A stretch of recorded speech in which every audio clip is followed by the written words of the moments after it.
Après Secret Story 4, tu aurais pu choisir la facilité si tu avais voulu.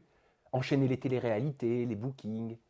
Bah, c'était compliqué parce que quand j'ai fait Secret Story 4, les anges n'existaient pas encore Oui. déjà. Donc il n'y avait pas d'autres téléréalités à part celle de l'été, Secret Story ou je ne sais plus trop ce qu'il y avait à l'époque. Donc moi, la première saison des anges qui a commencé, c'était avec Amélie. Amélie a choisi la facilité, je pense, ou pas. Elle est partie tout de suite dans les anges et on la connaît maintenant, son personnage évolue dans les anges, on la suit comme ça.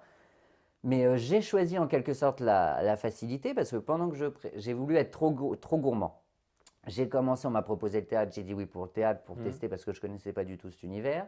J'ai dit oui pour Carré VIP, l'échec industriel de TF1 et en démol. 13 jours. 13 jours, qui a fait un bruit monstrueux. On est sorti le 1er avril. Je me rappelle, oui c'était ça, on pensait que c'était un C'est une poisson blague, d'ailleurs. Et donc j'ai voulu tout faire, tout me gorger de notoriété et de pognon, parce qu'il faut avouer qu'il y avait quand même des chèques à la clé. On ne travaillait pas pour la gloire, mais pour l'argent, hein. Et donc du coup, je pense que j'ai trop voulu en faire, et du coup, bah, Carré VIP s'est cassé la gueule. Le théâtre, j'en ai fait 4 mois. La pièce était très bien écrite. Avec Thomas Vitiello. Avec Thomas Vitiello qui était de Secret Story 4 également. Exact. Le théâtre, j'ai pas aimé. Lui voulait continuer et moi j'ai dit non parce qu'après j'ai été à cheval. C'est un peu compliqué à expliquer, je suis désolé. Pourquoi? Parce que J'ai été à cheval entre Énergie 12 et le théâtre. D'accord. Et quand on m'a proposé de continuer le théâtre parce que la pièce voulait être rachetée sur un autre théâtre encore plus grand parce qu'elle fonctionnait bien, j'ai dit je peux pas enchaîner Énergie 12 et le théâtre. C'était trop. C'est quand même incroyable Du coup, d'arrêter j'ai une choisi. pièce qui fonctionne. Oui, mais la télé fonctionnait aussi. Oui, mais il y a des Et animateurs qui font du one-man show à côté, qui font du théâtre. Oui, alors le théâtre, je pense que c'est une passion. Ouais. On revient au dessin, c'est comme le dessin, c'est comme la danse, c'est une passion. Pour moi, le théâtre, c'est pas un travail. C'est-à-dire que pour avoir d'avoir envie, dirait Johnny, de monter sur scène, faut vraiment aimer ça parce que déjà, c'est peu payé, c'est vraiment payé une misère. Même si Gérard a beaucoup d'argent, j'étais payé au lance-pierre.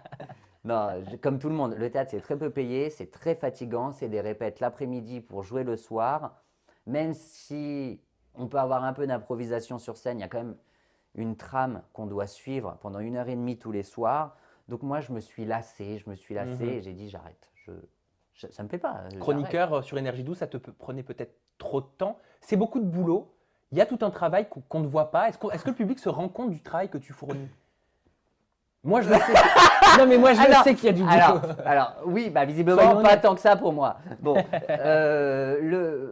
moi, j'ai cette chance où je suis un peu en roue libre. La chaîne me fait confiance et me laisse en roue libre sur l'antenne.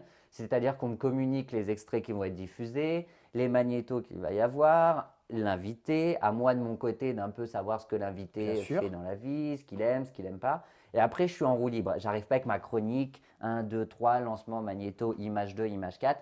Donc moi, c'est plutôt tranquille. J'ai cette chance de fournir moins de travail que certains. Je dis pas sans prétention aucune, hein. Oui, bien sûr. Mais du Pourquoi? coup, c'est pour moi, garder ta spontanéité? C'est important pour toi garder ma spontanéité, tout ça. Bah, la preuve, quand tu as commencé ton interview, je t'ai dit, je ne veux pas savoir les questions. Oui. La plupart des personnalités, d'ailleurs, me demandent, entre guillemets, on va être transparent, les angles de l'interview. Toi, tu m'as dit non, je ne veux rien savoir. Je ne veux rien savoir de tes questions, je préfère les apprendre directement. Alors, restez avec nous parce qu'à la fin, je peux vous dire que les questions… Mais du coup, il y a une adrénaline qui est assez excitante, tu vois. Je ne sais pas jusqu'où tu vas pousser le truc. On va voir ça. Pour le savoir, il faut rester jusqu'à la fin.